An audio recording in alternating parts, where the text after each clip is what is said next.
চিত্তচিরে চৈত্র মাস, পর্ব ৪। উত্তপ্ত দুপুরে শরীর পুড়ে যাওয়ার জোগাড়। আজ চিত্রার মেজাজটাও বেশ চটে আছে।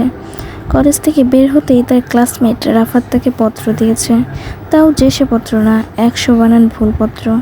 পত্র পেয়ে যতটা না উৎফুল্ল হয়েছে ততটাই বানান দেখে রেগে গিয়েছে। প্রেমপত্র না, যেন ক্লাসের সবচেয়ে গর্ধব ছাত্রের পরীক্ষার খাতা। চিঠিটা ছিঁড়ে কুটি কুটি করে রাফাতের মুখেই ছুঁড়ে ফেলে এসেছে সে। রাস্তা পার হতে অহিয়াপার সাথে দেখা হলো চিত্রার। অহিয়াপা চেরিকে স্কুল থেকে নিতে এসেছে। চিত্রার কলেজ আর চেরির স্কুল প্রায় কাছাকাছি। পরিচিত মুখ দেখতেই চিত্রার মন নেচে উঠল। ছুটে গেল অহিয়াপার কাছে। চেরিও বেশ খুশি হয়েছে চিত্রা আপাকে দেখে। চিত্রা আপার সাথে তার আবার বেশ ভাব। স্কুল কলেজের গলি ছাড়িয়ে নিজেদের এলাকা ঢুকতেই বাহার ভাইকে চোখে পড়ল চিত্রার। পাড়ার মোড়ের বড় পিলারটার সাথে দাঁড়িয়ে মনের সুখে সিগারেট ফুঁকে যাচ্ছেন। দুনিয়ার যেন তার কাছে সবচেয়ে গুরুত্বপূর্ণ কাজ নেই। চিত্রা আর চোখে তাকালেন, মিনমিন করে বলল, বাহার ভাইয়ের কাছে এলেই সব জ্বলে যায়, হোক সে নিকোটিন কিংবা হৃদয়। নিজের কথাই নিজেই অবাক হলো মেয়েটা। অহিয়াপা শুনে ফেলল না তো? ভয়ে ভয়ে অহিয়াপার দিকে তাকাতেই দেখলো সে ফোনে ব্যস্ত। হাঁপ ছেড়ে যেন বাঁচল সে। দু একটা রিক্সা চলে যাচ্ছে অদূরে। চিত্রার জুতোর ফিতেটা কিছুটা খুলে যাওয়ায় উপুর হয়ে বসে ফিতেটা লাগিয়ে নিল। ততক্ষণে অহিয়া চেরি বেশ খানিকটা সামনে চলে গিয়েছে। চিত্রার জন্য সেখানে গিয়ে দাঁড়ালো। বাহার ভাই সিগারেট শেষ করে হাসি মুখে চেরির কাছে এগিয়ে আসতে নিলেই সবাইকে অবাক করে দিয়ে একটা চলন্ত বাইক থেকে কিছু তরল পদার্থ ছুঁড়ে মারল চিত্রাদের উদ্দেশ্যে। তিন মেয়ের ভয়ানক চিৎকারে ভারী হলো এলাকা। বাহার ভাই কেবল হতভম্ব চোখে তাকিয়ে রইলেন। নীরব রাস্তা তুমুল চিৎকারে সরব হয়ে গেল। আশেপাশে মানুষগুলো আকস্মিক ঘটনায় বিস্ময় কাটিয়ে ছুটে এলো মেয়েগুলোর কাছে। বাহার ভাইও থমকে দাঁড়ানো নিশ্চল পাগুলো কোনো রকমে টেনে নিয়ে এসে দাঁড়ালেন মাটিতে লুটিয়ে পড়া চেরির কাছে। ছোট্ট মেয়েটা কেমন করে যন্ত্রণায় হামাগুড়ি দিচ্ছে। পাশেই চিত্রা তার বাহাত ধরে লাফাচ্ছে। মেয়েটা বাহারটাও বিধ্বস্ত প্রায়। অহিতাকে জড়িয়ে ধরে ভেবে পেল না। ছোট্ট চেরি গাল ধরে চিৎকার করে কাঁদছে। চিত্রা নিজের বাহাত ধরে লাফাচ্ছে। হুট করে সুন্দর মুহূর্তটা কেমন ভয়ঙ্কর হয়ে উঠল। এলাকার মানুষ খবর পাঠালো চিত্রাদের বাড়ি।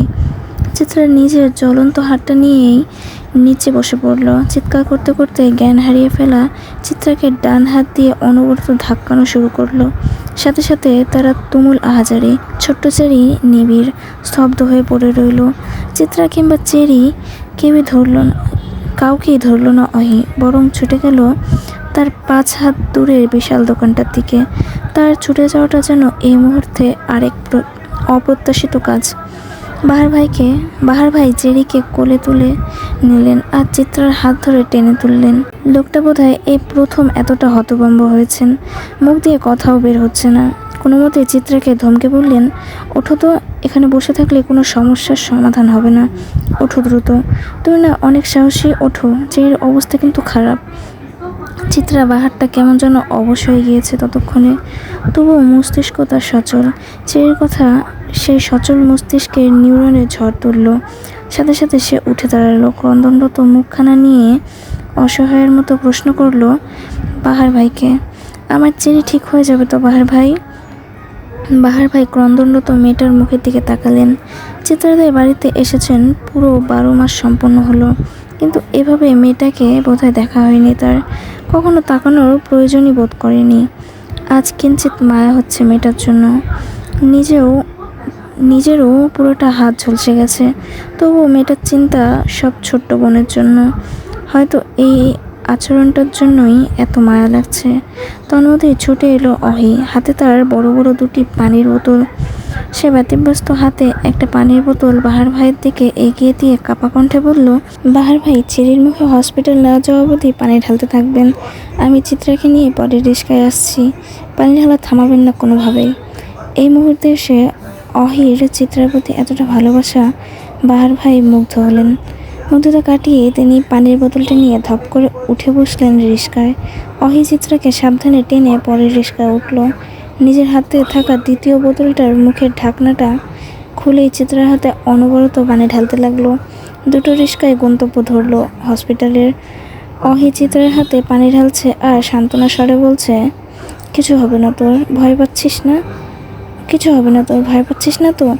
এই যে অহিয়াপা, আছি তো তোর সাথে, কোনো ভয় নেই তোর। আহ্লাদে আর যন্ত্রণায় চিত্রের কান্নারা আরও শব্দ তুলল। অহি কেবল ব্যথাতুর চোখে ছলছল তাকিয়ে রইল। বনগুলো যে তার প্রাণ, এমনভাবে সুন্দর ফুলগুলো মুছে যাওয়াটা যে সে মানতে পারছে না। হসপিটালের করিডোরে কত মানুষের আনাগোনা। সরকারি হসপিটালে তুলনামূলকভাবে ভিড়টাও একটু বেশিই থাকে। হইচই ভিড়ে পরিপূর্ণ করিডোরে একটা আতঙ্কিত পরিবার দাঁড়িয়ে আছে। বুকের ভিতরে তাদের ঝড়ের তীব্রতা হাহাকার করে উঠছে।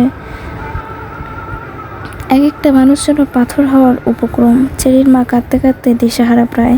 বড় চাচিও কাঁদছে। কেবল কাঁদছে না চিত্রার মা, চোখ মুখ তার শক্ত, কঠিন। মা জাতির চোখ মুখ এতটা কঠিন সচরাচর হয় না, তবে এই ভদ্রমহিলার হয়েছে।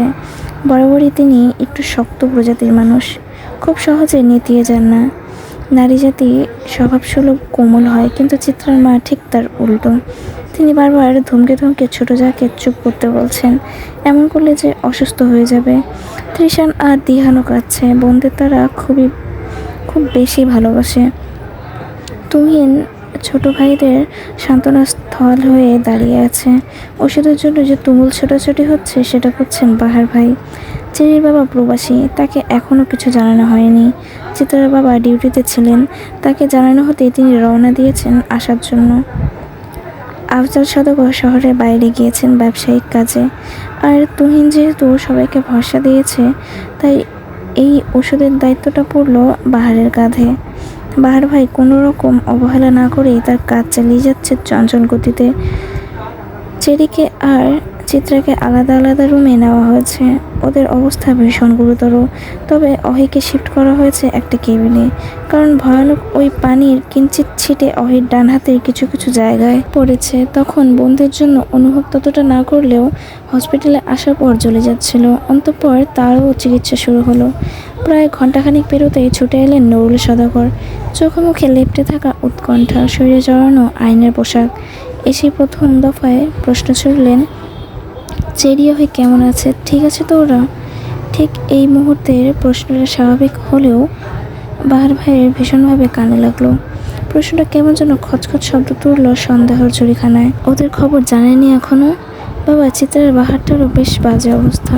বাবা প্রশ্নের উত্তরটা তুহিন বেশ বুদ্ধিমানের মতো দিল। বাবাকে যেন স্মরণ করিয়ে দিল চিত্রা ভুক্তভোগী।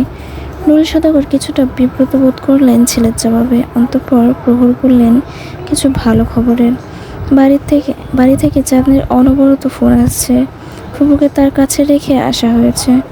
মেয়েটারও তো এখন প্রায় গর্ভকালীনের শেষ সময়। এতটা চাপ হয়তো ওর শরীরও নিতে পারবে না। অবশেষে টানটান উত্তেজনা এবং অপেক্ষার অবসান ঘটিয়ে বেরিয়ে এলেন ডাক্তার। সকলে তখন হুড়মুড় করে উঠে ডাক্তারের সম্মুখে এসে দাঁড়ালো। তবে প্রশ্ন করার সাহস হলো না কারো। মনের মাঝে ভয়গুলো আকাশ ছুঁয়েছে। ধৈর্যের ভাত ভেঙে প্রথম প্রশ্নটা বাহার ভাই করলেন, ওদের কি অবস্থা, কতটুকু ক্ষতি হয়েছে? হাতের গ্লাভস খুলতে খুলতে বয়স্ক ডাক্তার ভয়ে মুখিয়ে থাকা পরিবারটির দিকে দৃষ্টি দিলেন। খুব স্বাভাবিক কণ্ঠে বললেন, আমরা প্রাথমিক পর্যায়ে চিকিৎসা দিয়ে ফেলেছি। কেমিক্যালটা পড়ার পর আপনারা পানি দেওয়ার অনেকটা রক্ষা হয়েছে। অ্যাসিড পড়ার পর একমাত্র পানি দিলে এটার প্রকোপ অনেকটা কমে যায়। তবে ছোট্ট বাচ্চাটা শ্বাসনালী আর ডান গলাটার অবস্থা ভালো না। শ্বাস নিতে কষ্ট হচ্ছে, ওর লাইফ সাপোর্টে রাখা আছে। আর যে মেয়েটার বাঁ হাত পড়েছে, ওর এতক্ষণ জ্ঞান না থাকলেও এখন জ্ঞান ফিরেছে। ওর হাতের অবস্থাও ভালো না, আপনাদের সাথে দেখা করতে যাচ্ছে। অবস্থা বলা যায় ততটা সুবিধার না। আর যার ছিটকে এসেছে, অল্প অল্প লেগেছে, তাকে পুরো চিকিৎসা দেওয়া হয়েছে। সে এখন ঘুমের ইঞ্জেকশনের কারণে ঘুমিয়ে আছে। চেরির মায়ের হাউমাউ করে কান্না বাড়ল। প্রতিটি প্রাণ যেন এমন একটা খবরে আহত হলো। চেরি আর চিত্রাই এই বাড়ির প্রাণ। তাদের অস্বাভাবিক এমন ঘটনায় সবারই প্রাণ ঝরে যাওয়া উপক্রম। নুরুল সদাগর ততক্ষণে তার পুলিশ টিমকে খবর জানিয়ে দিয়েছেন। এমন একটা ঘটনা যে করেছে তাকে বাঁচতে দেওয়া হবে না। চেরির মা কাঁদতে কাঁদতে যখন ক্লান্ত প্রায়, তখন মুনিয়া বেগম ছুটে গেলেন নিজের মেয়ের কাছে। ডাক্তার তো বলেছেন মেয়েটার জ্ঞান ফিরেছে, কথা বলতে চায়। মেয়েটাকে অবশ্যই সাহস দিতে হবে। মুনিয়া বেগমের পিছে পিছে তুহিন, দিশান, তৃষান সবাই গেল। এমনকি অনেকক্ষণের কাঁদতে কাঁদতে ক্লান্ত হওয়া চেরির মা অবনী বেগমও গেলেন নিজের বড় জায়ের হাত ধরে। সওদাগর বাড়িটা এমনই, এখানে আমি তুমি বলে কিছুই নেই, এখানে সবাই মিলে আমরা। নারী মহলে কথা কাটাকাটি কিঞ্চিত রেশারেশি থাকলেও বাড়ির বাচ্চাদের প্রতি সবাই সহনশীল, নমনীয়, একরকমের ভালোবাসা প্রতিটি সন্তানের জন্য। চিত্রার অনবরত শ্বাস নেওয়ার ভঙ্গি বলে দিচ্ছে মেয়েটা কতটা অসহনীয় ব্যথায় কাতরাচ্ছে। মুনিয়া বেগম এসেই মেয়ের ডান হাতটা চেপে ধরলেন। এতক্ষণের শক্ত দৃঢ় মানবী মেয়ের অসহায়ত্ব দেখে ঝরঝর করে কেঁদে দিলেন।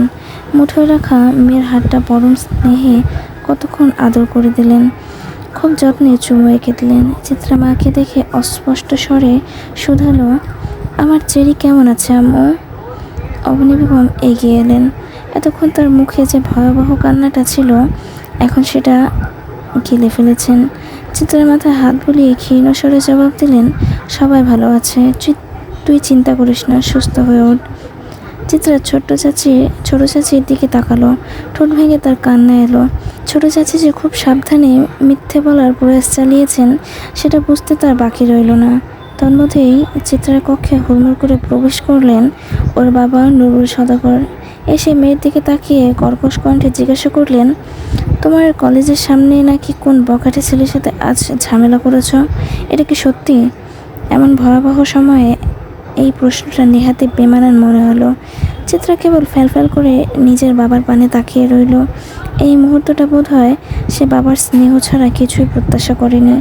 নুরুল সওদাগর স্থান কাল পাত্র ভুলে চেঁচিয়ে উঠলেন, ধমকে বললেন, তুমি নিজেই যে বিপদ ডেকেছ, তোমার সাথে ভুক্তভোগী ওই নিষ্পাপ দুই মেয়েও। তোমাকে বারবার বলেছি সাবধান হওনি, সব জায়গায় দেখিয়ে গেছো নিজের দোষীপনা। খুব সম্ভবত আজ সকালে যে ছেলেটার সাথে ঝামেলা করেছ সেই এই কাজটা করেছে। নিজে যে বিপদ এনেছ, এবার ভুগতে থাকো। আমার তো আফসোস হচ্ছে ওই মেয়ে দুটার জন্য। পড়লে তুমি একাই পড়তে, ওদের তো দোষ ছিল না। কক্ষে অবস্থানরত প্রতিটি মানুষ অবাক হয়ে নুরুল সওদাগরকে দেখে গেল। বাবার এমন উক্তি আদৌ সাজে? তাও মেয়ের এমন অবস্থায়। নীরবতা আরেক ধাপ অবাক করে কেবিনের দরজায় দাঁড়িয়ে থাকা বাহার ভাই বলে উঠলেন, এমন বাবার মেয়ে কেবল পুড়ে যাওয়া না, মরে যাওয়া উচিত। বাহারের কথায় মিষ্টি হাসল চিত্রা, বা চোখের কোণ বেয়ে গড়িয়ে পড়ল অশ্রুবিন্দু। কাপা কণ্ঠ মুখে হাসি নিয়ে বলল, আমিন। নীরবতা বাড়ল, বিষাদ বাড়ল। চিত্রা অনুভব করলো শরীরে পুরা অ্যাসিডও তাকে বোধহয় এত জ্বালায়নি যতটা তার বাবার কথা জ্বালিয়েছে। চামড়া পুড়ে জ্বালার চেয়ে হৃদয় পুড়ে যাওয়ার ব্যথা সবচেয়ে বেশি। চামড়া পুড়লে লাগানো যায়, হৃদয়ের গতিকে কেবল ক্ষয়ে বয়ে বেড়ানো ছাড়া। এটুকু ছিল আজকের পর্ব 4। আজকে একটু বেশি আটকে ফেলেছি পড়তে প্লিজ এবারও ক্ষমা করে দেবেন আমাকে।